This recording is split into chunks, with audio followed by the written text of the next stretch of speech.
Welcome to Focus Today. I'm your host, Perry Atkinson. Well, delighted to have back with us today Scott Jorgensen. He is a legislative assistant and author and reporter, and trying to give us an idea of how long they're going to be trapped in the building up there before they get out and what's happening. Hey, Scott, you're still there. What's wrong with this picture? Well, I hope that your viewers and listeners get to enjoy their 4th of July weekend. Wow. Any idea when you guys are going to sine die? It'd probably be Tuesday or Wednesday of next week. The Senate got an email the other day saying be prepared to work through Saturday and Sunday. So we're racing to the exits right now. Wow. Well, a lot of things happening. Kind of give us a recap. A lot around the July 1st of recreational marijuana, and then whether or not this is going to tie into medical marijuana. Give us a rundown of those bills that deal with that.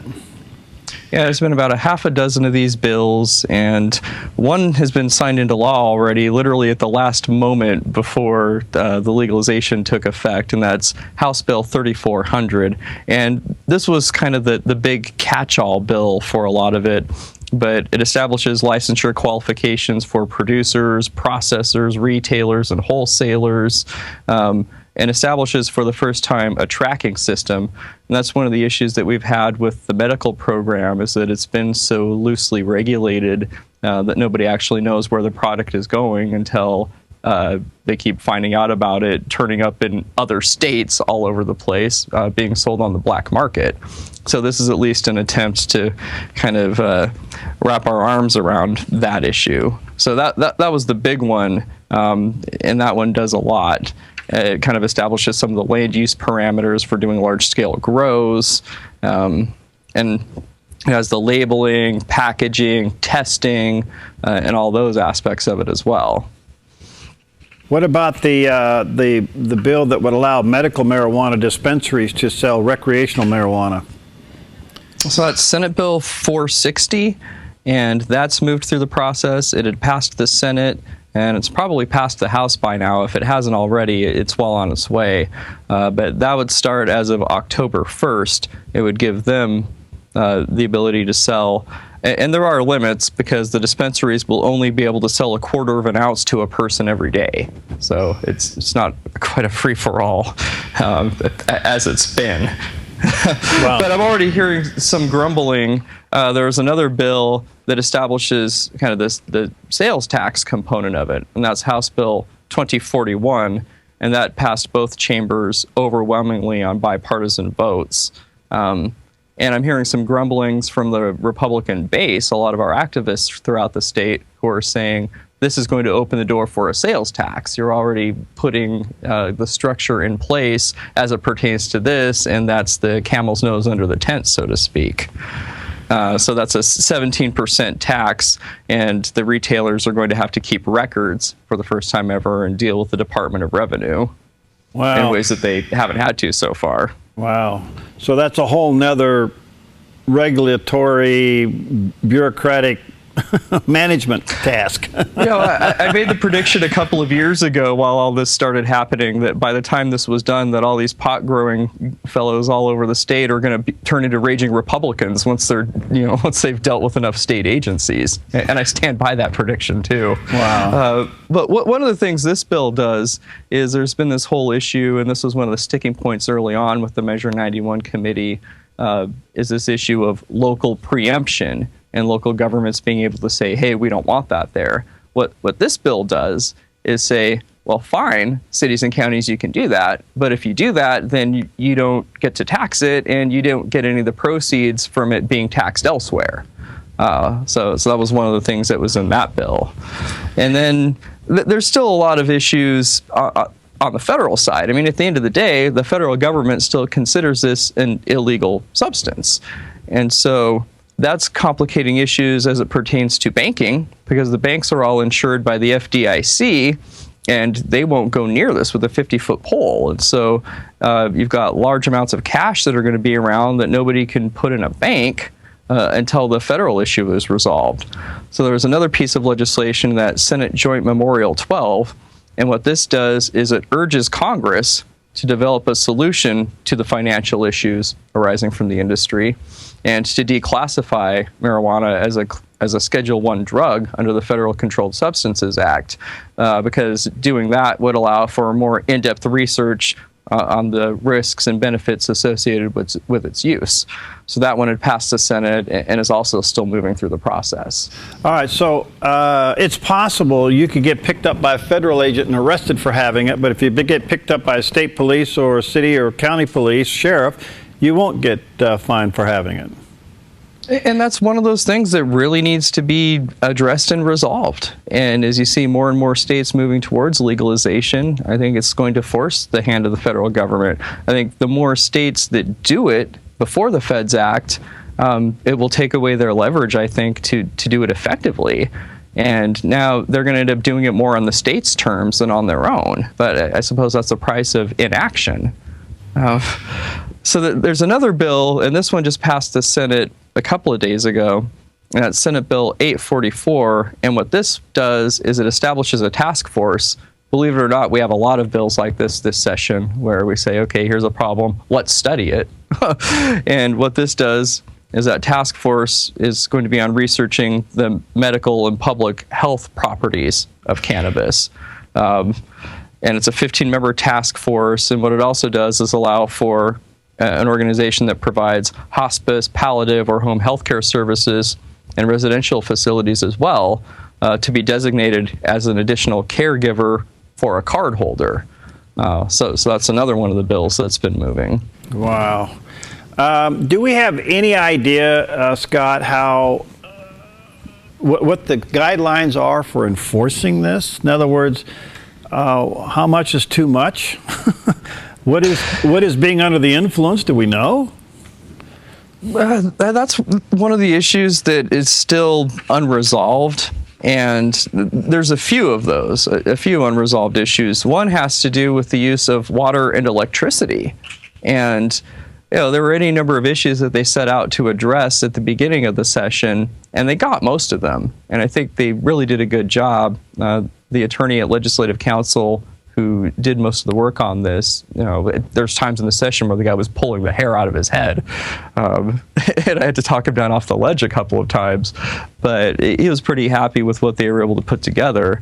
So that was one of the provisions of House Bill 3400, which has been signed into law, is that this is another task force, and this is a task force on cannabis environmental best practices.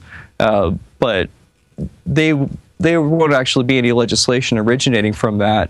They're tasked with producing a report to give to the interim legislative committees in September 2016.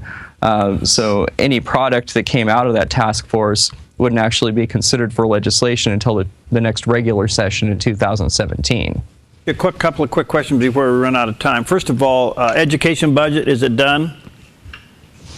The education budget was done a while ago, okay, and we haven't heard anything about these different proposals to redirect the kicker to fund education.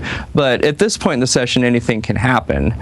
And we're at a point in a situation where it's hurry up and wait and be prepared to drop everything at a moment's notice. Because they're just... What's the deal with ODOT? Well, the ODOT budget is among those that are moving, and the thing is that ODOT is facing serious financial trouble because they've been relying a lot on borrowing for most of the last decade to do projects, but the revenue just isn't keeping up with it. The transportation package that was being negotiated, that the governor's office blew up basically, and a bunch of the House Democrats would have given them a lifeline, and long-term would have put that agency on better, more sound financial footing. And the good news is that the package is still there, it's in place, but it probably wouldn't be considered until the 2017 session. But they're not starting from scratch. And the thing is that the transportation package was scuttled fairly early on through the passage of low-carbon fuel standards. And Kitzhaber, I don't think, was interested in resurrecting it. But when Governor Brown took over, she'd been pressured, I think, by some of the blue-collar union groups that were kind of counting on this thing for work. And they started pressuring her, and they put the group together. I think maybe if they'd had more time, they would have come up with something, but they were really close. They had something workable, just the political reality wasn't there. But long term, yeah, ODOT does definitely need to put back on more firm financial footing. They're not there yet. Okay. And the transportation package would, the way it was, would have brought them back to solvency.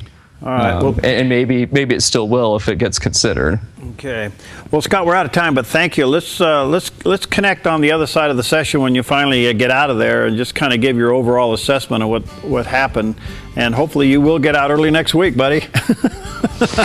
Well, I plan on working all of next week no matter what happens. So maybe the week after as well, because we still have some cleanup to do and getting everything back in order. But then I plan on taking a week off and writing my next book. Okay, good. All right, look forward to talking to you about the book, but we'll do a recap in a week or so. Nice to see you, Scott. All right, Scott Jorgensen from the legislature. We'll take a quick break. Up next, Dr. James Dobson. Hi, I'm Paulina, and I work at theDove TV. Did you know that when you support theDove TV, you have a profound impact, not only in our community, but around the world? It's your continued support that takes the inspiration and hope in the programs we produce and makes them available to the thousands of people who are watching these videos online every week. Help bring encouragement and hope to our valley and beyond by making a secure online donation today at our website, thedove.us.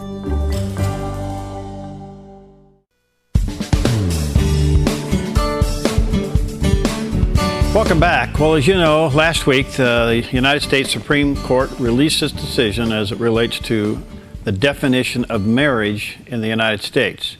At least it was the Supreme Court's attempt. For most people, marriage is still considered to be between one man and one woman. I've had a lot of folks email me, ask me, call me, wanting to know what my response was to the overall decision. And I have to be honest with you and tell you that I have wrestled with a lot of emotions. From sadness to anger to frustration to what is responsible, what are we to do as believers and Christians. And finally, Dr. James Dobson with Family Talk has released his statement on the decision. And as I listened to this and pondered what he was saying, I realized he pretty much has encapsulated where my heart is on it as well. So I would say that what he is about to share with you pretty much reflects where I'm at as well. So let's together hear what Dr. Dobson has to say as a result of the Supreme Court making that decision last week.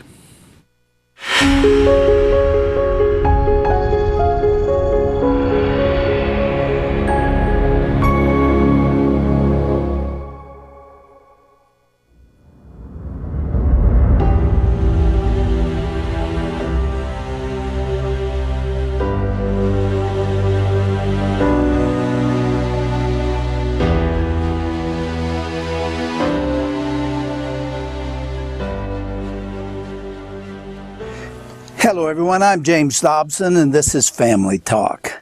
I have something very important to say to you today. As most Americans, and indeed the watching world have heard, the United States Supreme Court decreed on June 26, 2015, that marriage in this country would thereafter be redefined. More than 5,000 years ago, in Genesis 2:24, we're told that the Creator gave Adam and Eve his prescription for the first family. It's written, "For this cause a man shall leave his father and mother and cleave to his wife, and the two shall be one flesh." That was the divine plan, and it has essentially prevailed wherever mankind has taken root from that time to this. Now, however, 5 imperious lawyers, known as justices, have a better idea. Instead of marriage consisting exclusively of a man and a woman, they expanded the definition in the Constitution to include same-sex unions. And that's only the beginning. Already there is speculation about other permutations being added, including polygamy and what is known as polyamorous relationships, and that means many loves. Even though I have anticipated this cultural sea change for the past 30 years, I've found myself grieving over the implications for our country and for Western civilization. This decision will quickly touch every dimension of American life, and the family will be forever changed. I grieve most for what it will do to our children, our grandchildren, and future generations. They will be taught that right is wrong and that wrong is right, and that the teachings of Scripture are unreliable and inaccurate. How outrageous it is to me that boys and girls barely out of babyhood are already being introduced in some schools and some states to perverse adult behavior. Soon, public school textbooks throughout the country will be rewritten and re-illustrated to conform to this ruling. It matters not that these revisions will contradict the beliefs and convictions of their parents. It's already become the law of the land. Many adopted kids will grow up in homes with same-sex parents, lacking either masculine or feminine role models. They're among the saddest victims of this ruling. Adults will suffer too.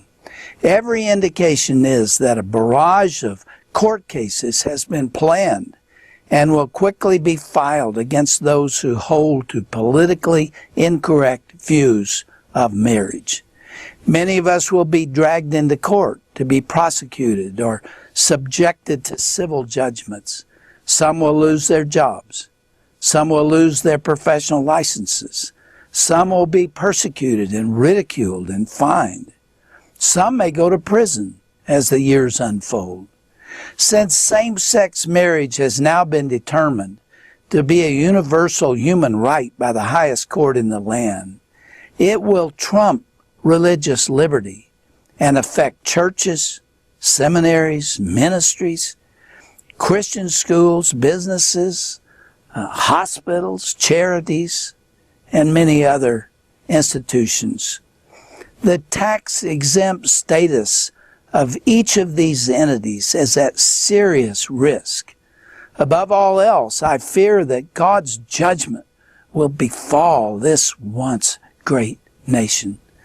Senior Pastor Robert Jeffress told his congregation at First Baptist Church, "The Supreme Court's gay ruling is an affront in the face of Almighty God." I feel that way too, because the Scripture makes that clear. He said the Supreme Court has declared open season on Christians who oppose same-sex marriage. The past 17 presidents of the Southern Baptist Convention who are living today have all condemned the redefinition of marriage. They represent more than 40 million members and 39,000 churches. Chief Justice of Alabama Supreme Court, Judge Roy Moore, a friend of mine, said, "Welcome to the new world. It's just changed for you Christians. You are going to be persecuted." Conservative Justice of the Supreme Court Samuel Alito wrote, "I assume that those who cling to old beliefs, traditional Christian concepts, will be able to whisper their thoughts in the recesses of their homes.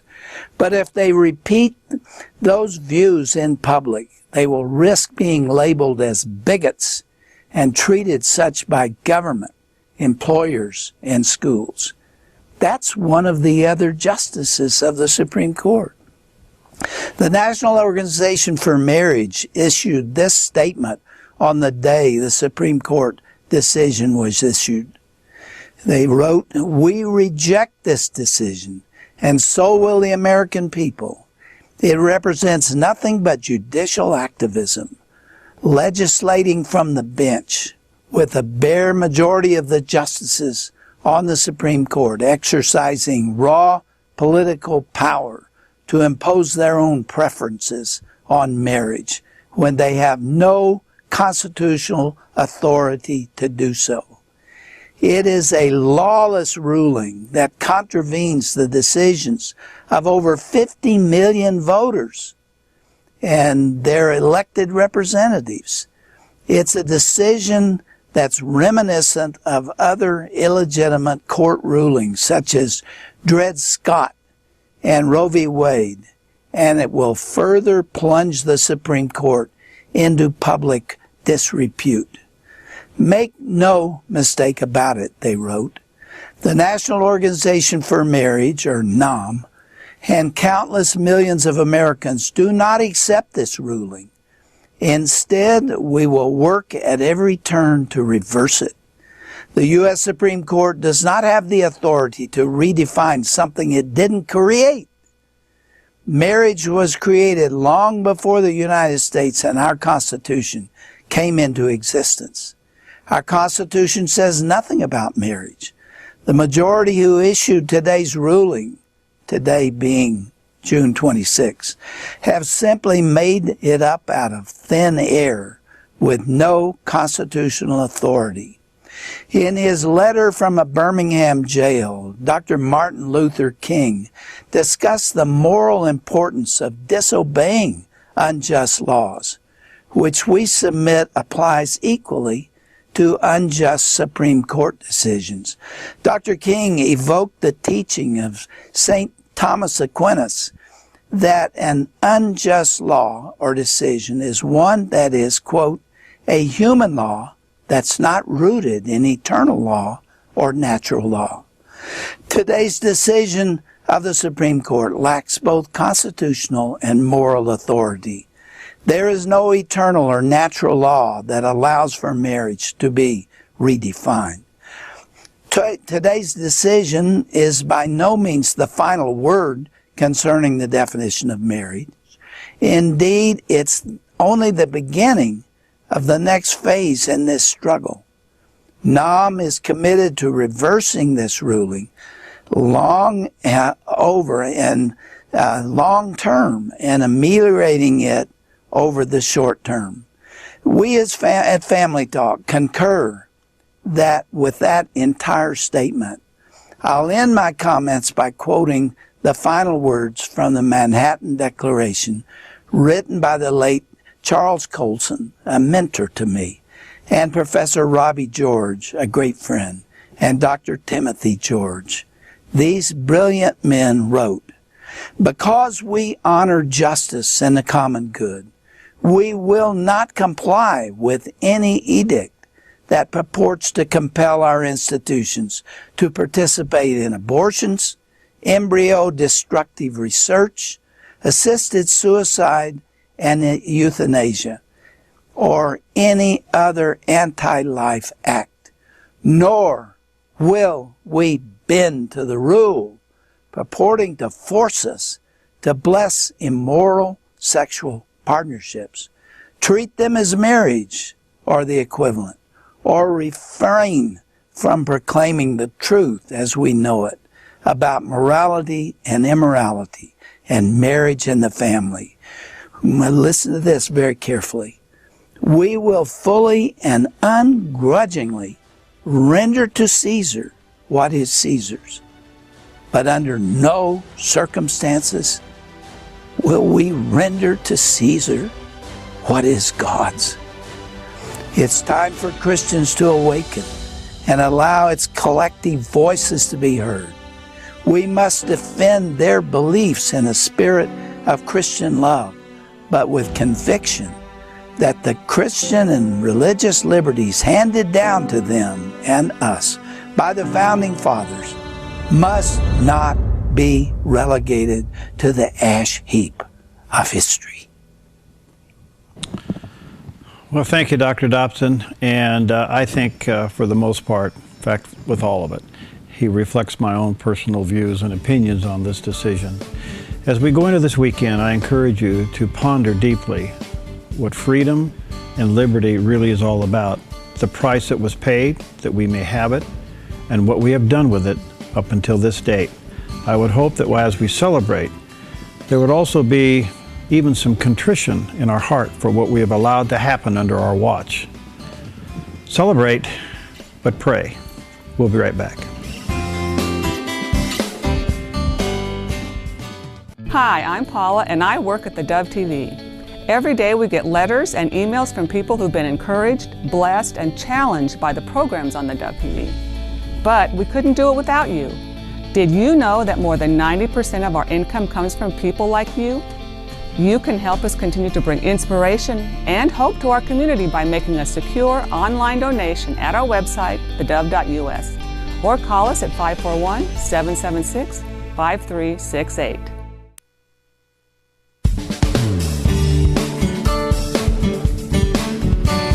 Okay, we're back, and what a delight to have back in the studio with us today Dr. Dan Tomlinson. He's a physician, and he's a writer, he's an author, he's a speaker, he's kind of a preacher, he just won't admit it. And he's actually given birth to a nation. 6,000 babies? You've delivered 6,000 babies? You know, my book says 6,000, Perry, but I have to correct that because that book was written in '04. Now it's 7,000. 7,000. It's about 200 a year, so you add 1,000 every decade. There you go. Well, you've given birth to a nation. His book we want to talk about today is called Birth Pains, and you may want to get a copy of this. They can still get it where? You can get it at Evangel, at any internet site. Okay. You know, I'm not a famous preacher or doctor, so you can't just go into Barnes & Noble anywhere in Los Angeles or anything and find that. But it's, you know, it's a published book, so it's available on the internet. It's called Birth Pains, P-A-N-G-S, and How Pregnancy Reveals God's Plan for the Ages. Now, you saw the allegory as a result of your career of delivering babies. Yeah. Exactly. And then you finally sat down and put it into a book.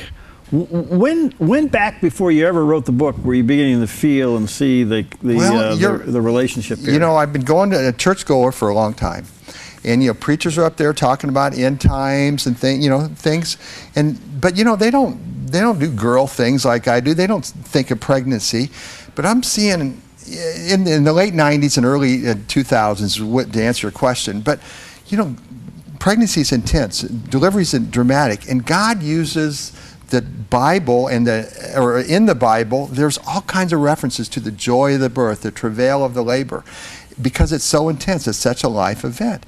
And here I was, you know, interested in end times events, and I see the story in Mark 13 and Matthew 24 about how Jesus compares the world, the things that are happening in the world, to the beginning of sorrows. You know, there'd be wars and rumors of wars and pestilences and earthquakes and famines, and Luke adds that the oceans would rage. And then he says these are the beginning of sorrows. He's throwing a labor term out on these guys. And then you see in other places where Paul's saying that, you know, there'll be peace and safety. The day of the Lord will be like peace and safety. But then sudden destruction comes upon them, as travail as a woman and child.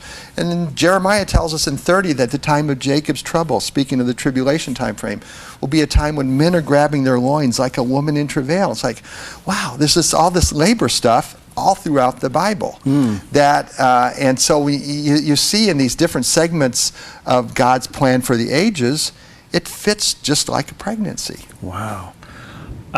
It deals with what would be called signs of the times or end times. Right. And what I find so interesting, Dr. Dan, is we're dealing with all the headlines today, you know, and we're all just kind of, our boat's been rocked pretty good with Supreme Court decisions.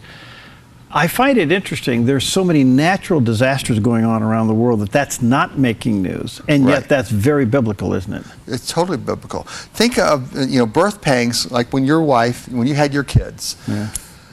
Boy, you know, she was uncomfortable for weeks, for months before she actually delivered. You know, things were happening. She might wake you up and say, you know, Perry, I think we might need to go in, or maybe you went in. And the nurses said, no, it's not time. Well, you know, the world's been doing the same thing, if you will. Paul talked about how all of creation travaileth and groaneth until now, waiting to be delivered, if you will. That was written 2,000 years ago, and since that time we've had birth pangs. We had the bubonic plague. We had the 100 Years' War. You know, there's always been birth pangs, but then in this last century, just like birth pangs that were ramping up, there's been more wars as population has grown, and people who study earthquakes say that it's logarithmically increased, just like birth pangs increase at the ends. Famines, you know, there's always been famines, but now 1/3 of the population of the world is starving to death, and you know, oceans raging with tsunamis and the thing in Indonesia. So just, you know, Gaza Strip war, you know, on and on, Entebbe, you know, Munich Olympics, Supreme Court, whatever it is, it's all setting us up for that delivery, if you will. Where does in your writings and your thinking, where does Israel, the rebirth of Israel, play into the sequence of signs? Well, people studying this always had a problem until 1948 because Israel wasn't a nation. It was irrelevant. It was a podunk place. Yeah. But then all of a sudden, if you will, like in Ezekiel's prophecy about the dry bones coming back and having form, Israel became a nation. It became a nation in one day. And so now all the prophecies about Israel are like the timetable starting again. As Jesus said, learn a parable of the fig tree. The fig tree in the Bible is always Israel. That when you see after the long winter, if you will, the 2,000 years of their irrelevance, not being a nation, you see the fig tree budding, know my coming is near, even at the door. Well, the fig tree is budded. There's no fruit yet. They don't believe in Christ. They have no fruit, but there's leaves on the tree, if you will. Since 1948, over 60 years, Israel's been a nation. It says the same thing in Ezekiel 37, where it says the dry bones coming back, so Israel's a real player in end times eschatology. Part of that eschatology is that the whole world would turn against her. Did you ever think in our lifetime we'd see our country take a position against Israel? I know. No. Because we have so many people of Jewish ancestry living here that are in power positions, but the tide has certainly turned, hasn't it? You have oil and the pressure to keep our oil-hungry nation flowing, and so we've befriended the enemies of Israel, if you will. And God says that He'll bless those that bless you and curse those that curse you, and we're cursing our nation by leaving Israel and leaving their side. I want to come back to that, but there's the trimesters of the birth process. Sure. And I would assume you think we're in the third trimester. We're late in the third trimester. Late in the third trimester. Yeah, Jesus said that there'll be these things, these signs happening. But He told those men that 2,000 years ago because they were looking for Him to come as the birth, if you will, then. He says, no, that's not my mission now. My mission is to, I'm dying for the sins of the world. I'm Isaiah 53 in it. And all those prophecies about the glory are later. That was the beginning of the third trimester. When those two angels came to those men of Galilee and said, you men of Galilee, this Jesus who you just saw ascend up to heaven, He's going to come back in like manner. That was the beginning of the third trimester. And just like when I have a baby, woman in the third trimester, she can deliver any time. The Lord could have come back any time. But it's the fullness of time. It's the due date.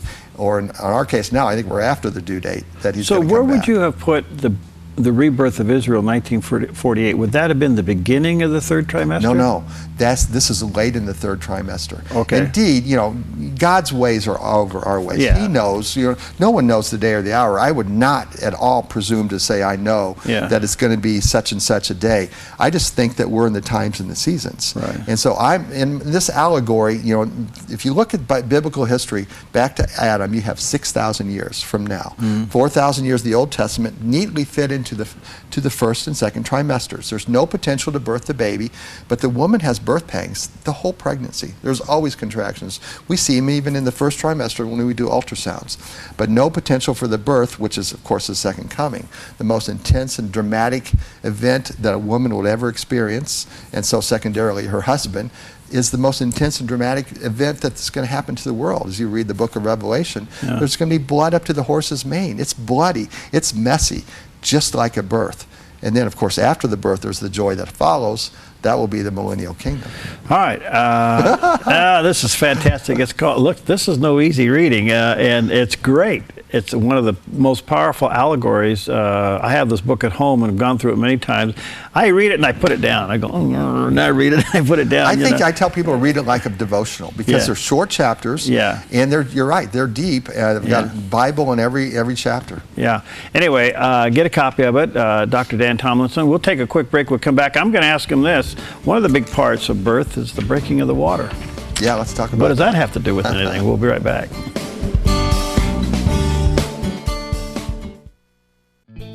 Hi, I'm Daniel and I work at theDove TV. Compared to Portland, Seattle, and LA, Medford might be considered a small market, but at theDove, we're excited about the opportunity to make a big impact right here in our community. And you help make that happen. Did you know that more than 90% of our income comes from people like you? You can help us now by making a secure online donation at our website, theDove.us, or by phoning 541-776-5368.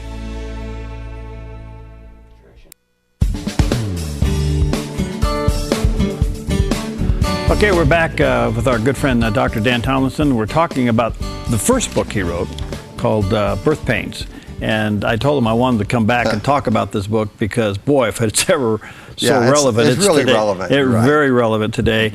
You can go to drdansbook.com and get it. Look for it at Amazon. But let me encourage you, get a copy of this book. And he's absolutely correct. A lot of little chapters in there. You can read a chapter a day or a couple a day and be on your way to see the allegory between a woman who is pregnant, about ready to give birth, and the coming of the Lord. And there certainly is a lot of that too. We just can't.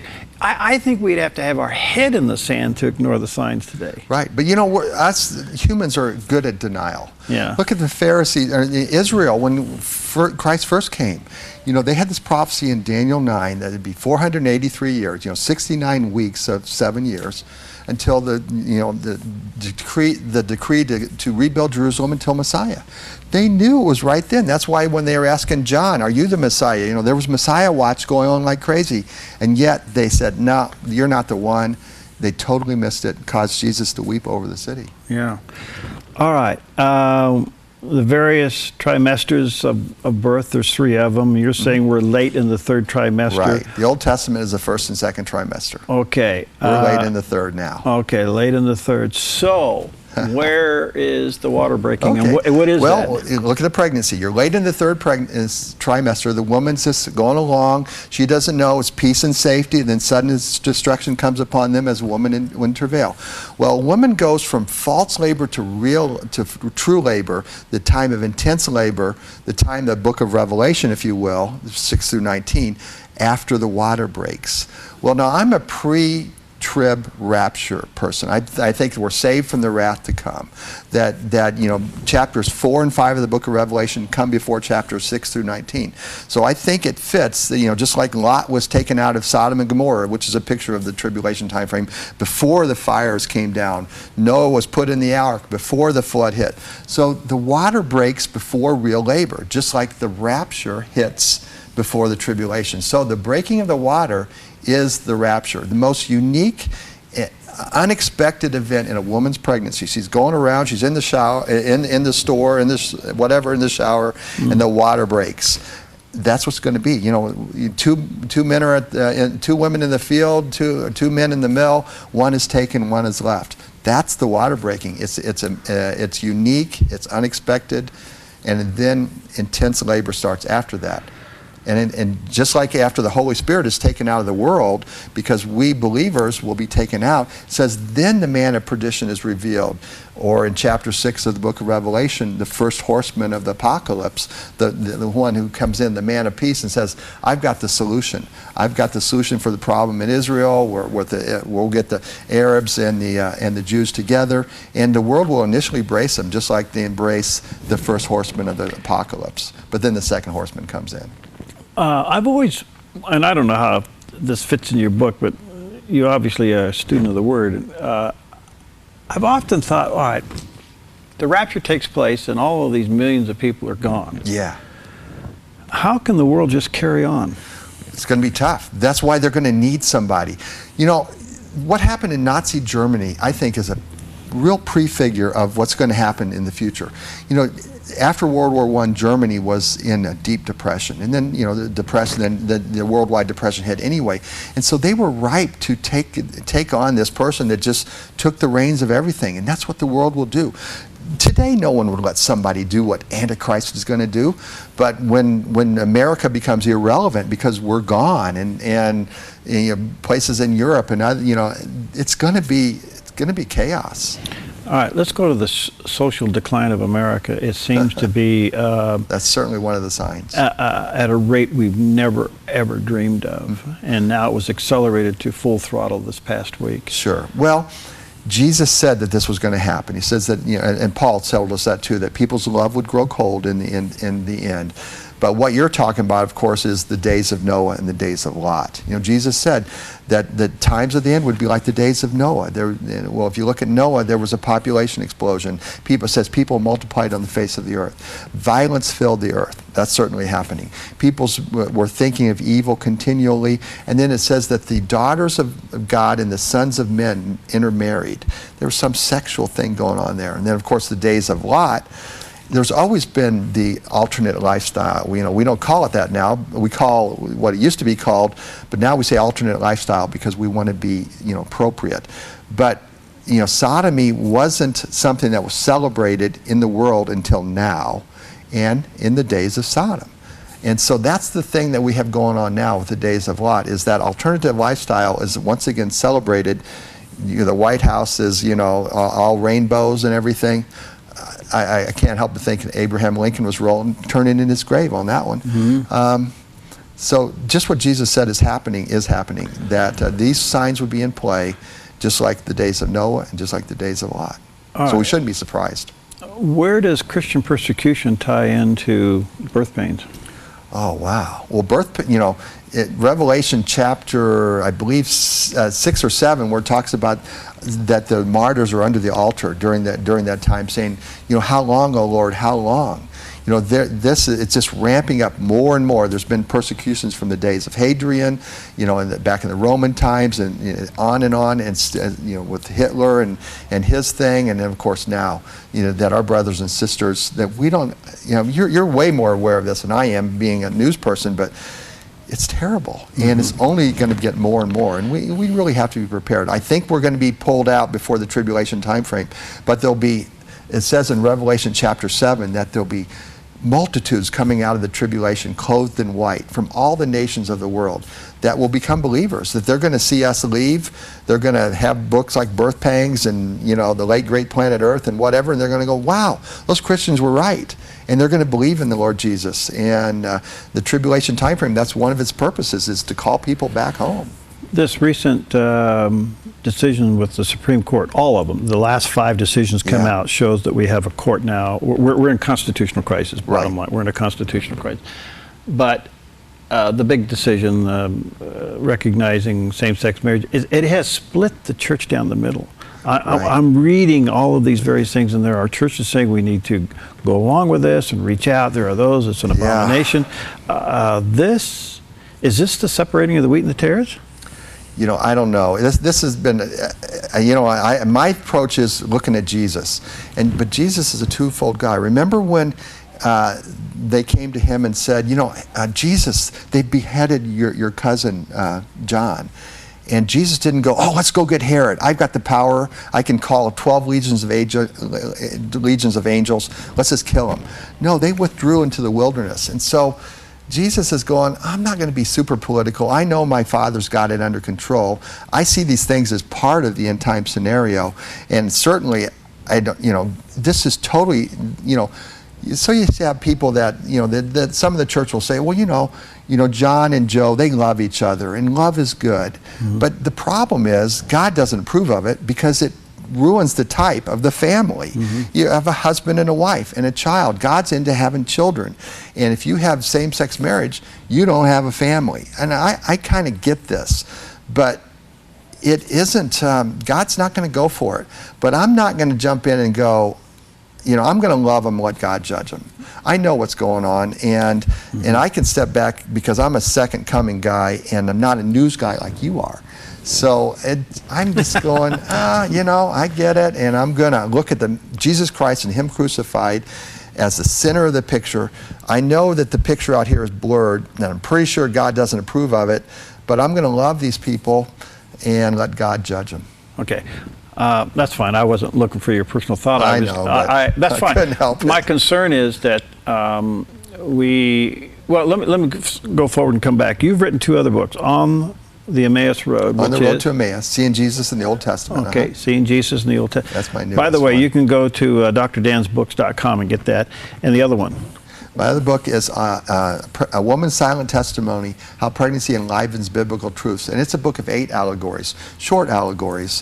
One of my favorites is The Medical and Spiritual Treatments of Depression. And a second favorite is The Parallels Between Fetal and Earthly Life. And I go around and talk about those 2 essays a lot. And I have a little ministry for vacationing pastors, especially in smaller churches. And that's a real love of mine right now. All right. So what's your message to the church? Got to keep our eyes open. The Lord's coming back, and it's going to be soon. So we want to keep the main thing. Be generous to people. Wake up and smell the roses and be thankful.